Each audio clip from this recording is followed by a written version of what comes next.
Dentro del área de internacionalización de la educación, abordamos en el presente video el futuro de la internacionalización en los tiempos de pandemia. Trabajaremos cuatro aspectos. El primero, las consecuencias negativas de la pandemia causadas por el COVID-19 en la internacionalización. En un segundo momento, algunas propuestas para contrarrestar estos efectos negativos. Luego hablaremos de algunos aspectos positivos relacionados con la cooperación interuniversitaria y el uso de las tecnologías de la información. Para finalizar, con un abordaje sobre el futuro de la internacionalización educativa en América Latina a raíz de la pandemia. Iniciemos. Algunas consecuencias negativas de la pandemia causadas por el COVID-19 en la internacionalización.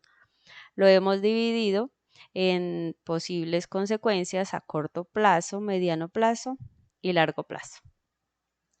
A corto plazo, y como se pudo ver durante el desarrollo de la pandemia, se presentó abandono de universidades por parte de estudiantes internacionales, debido a todas las restricciones que se presentaban a nivel mundial. Esto hizo que se generara un estancamiento de la movilidad. Hubo un tiempo en el que los estudiantes, por motivo, como ya dijimos, de restricciones sanitarias, no se podían movilizar o permanecer en sus lugares donde estaban realizando los intercambios académicos.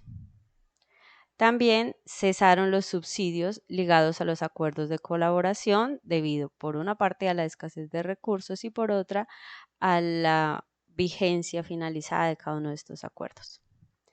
A mediano plazo, que se pudo evidenciar una falta de estudiantes que iniciaran nuevos procesos de internacionalización por diversas causas, que podríamos mencionar muchas.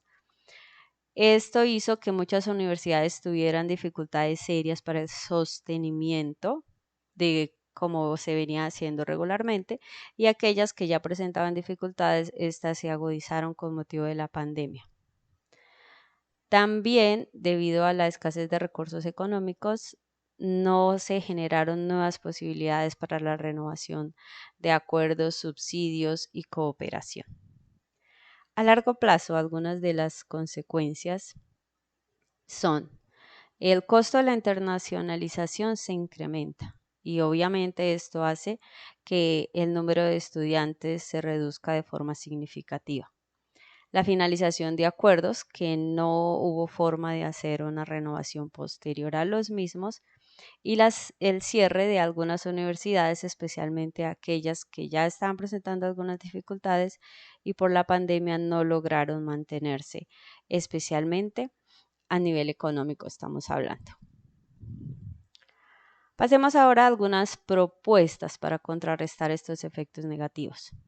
Entonces son solamente algunas recomendaciones académicas que podrían hacer frente a este panorama negativo que acabamos de presentar. La primera sería explorar nuevas alternativas de internacionalización, ya no tanto como se viene trabajando habitualmente o a lo largo de los años a nivel global o regional. También, como la internacionalización no requiere necesariamente la movilidad. Los análisis, argumentos, el estudio profundo en este momento de crisis sanitaria ha sacado a la luz que no se necesita tener movilidad para hacer una internacionalización académica. Las estrategias de internacionalización que disminuyen la necesidad de recursos económicos. Estamos hablando en este caso de un rubro bastante elevado con el que se sostenía un estudiante de intercambio o un estudiante que realizaba proyectos o trabajos de investigación internacional. El explorar nuevas alternativas que reduzcan estos costos sería una muy buena alternativa.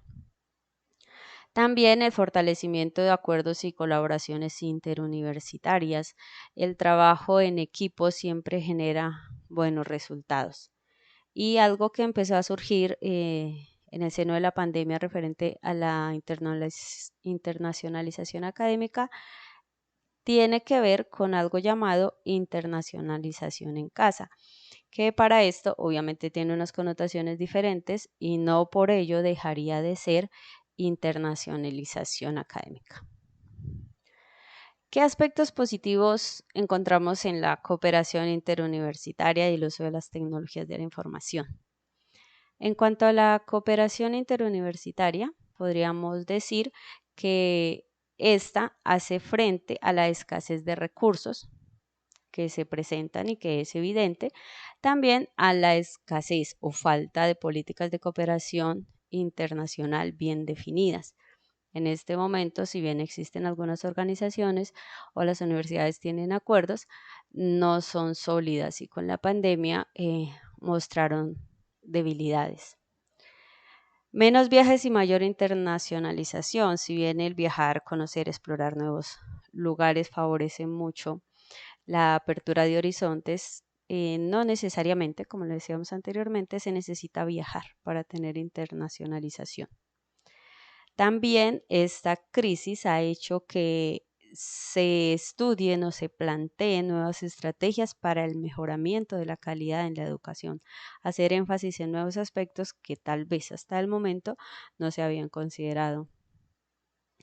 Otro aspecto es la creación de redes que tengan en cuenta la realidad de cada región a nivel de formación superior. Como bien sabemos, la formación a nivel nacional y regional siempre tiene algunas connotaciones diferentes ligadas estrictamente a la cultura, a las posibilidades y al acceso a educación que se tenga. Otro aspecto importante es el apoyo a la investigación internacional que genere impacto importante, que esta cooperación interuniversitaria logre sacar a flote el mayor potencial posible de los estudiantes, de tal forma que en su investigación impacten no solo un grupo reducido de personas, sino que en el ambiente de investigación puedan llegar no solamente a su región, a su país, sino, por qué no decirlo, a nivel internacional. Y también que sean mucho más claros, o más bien que se pongan sobre la mesa, se estudien o se implementen protocolos de participación y colaboración interuniversitaria. Esto favorecería mucho también la organización y la consecución de metas significativas y mejoramiento de la calidad en la educación. Aquí entra a jugar un papel muy importante las tecnologías de la información y la comunicación. ¿Por qué? Durante la pandemia nos dimos cuenta que la educación virtual fue una alternativa.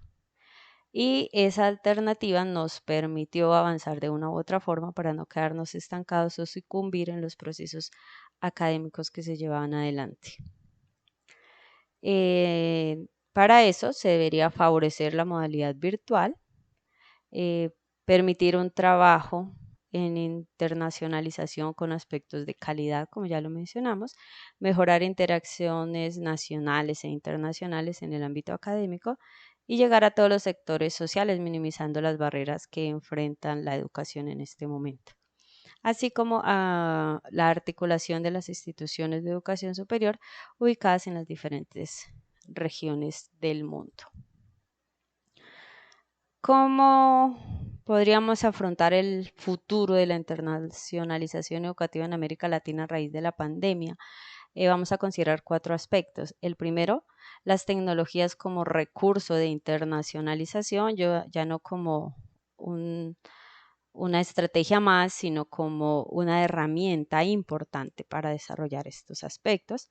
La internacionalización en casa, que ya hablamos anteriormente, una cooperación no solamente interuniversitaria, sino interregional y una renovación de procesos internacionales y de movilidad. Los procesos que tenían vigencia se deberían revisar, haciendo énfasis ya en el uso de las tecnologías, las nuevas formas de internacionalización. Estos serían los aspectos más importantes en el estudio de la internacionalización a raíz de la pandemia del COVID-19 que ha afectado a nivel global el aspecto formativo académico. Muchas gracias.